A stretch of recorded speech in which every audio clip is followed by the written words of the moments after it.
Quand vous fermez la porte de l'ambassade, est-ce que vous vous dites: «On reviendra pas»? C'est une manière en fait de baisser le drapeau, même si vous l'avez rehissé ensuite quelques heures, après, à Lviv? Ce fut un moment très, très émouvant, je ne vous le cache pas. Baisser le drapeau, retirer la plaque, partir. Il était 5 heures du soir, ce 28 février.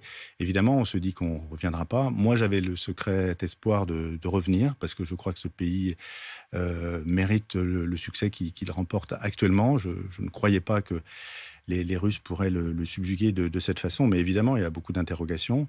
Donc voilà, je pars avec la plaque, je pars avec les drapeaux, on fait une petite cérémonie et on prend la route, si on peut dire. Et vous le rehissez, ce drapeau, et vous Je le le réussis. rehissez, à Lviv où pendant, donc quelques jours jusqu'au 15 avril, vous avez déplacé, l'ambassade. C'est de là que vous avez géré notamment aussi l'évacuation des Français qui partaient, hein? Alors voilà, on l'a réinstallé à Lviv. Je crois que ce fut un geste très apprécié et très efficace de la part de nos autorités de décider de rester sur le territoire ukrainien. Nous avons fait ce choix-là. Donc à Lviv, nous sommes restés 7 semaines, ce qui a permis de continuer l'évacuation des Français, puisque nous avons fait partir beaucoup de bus depuis Lviv.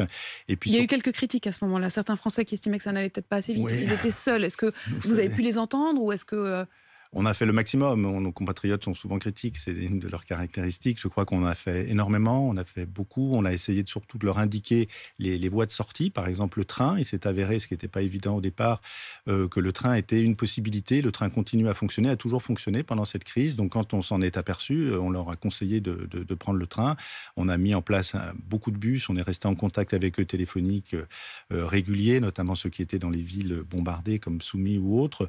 Globalement, on a pu évacuer, et je remercie notamment nos collègues de Paris, 1400 Français dans de très bonnes dans de conditions relatives. Il n'y a eu aucun incident, si je puis dire, heureusement. Donc voilà, ça c'était la première mission, les premiers jours à Lviv. Et puis la deuxième, qui a pris de plus en plus d'importance, c'est d'apporter une assistance aux Ukrainiens, une assistance humanitaire, voir leurs besoins.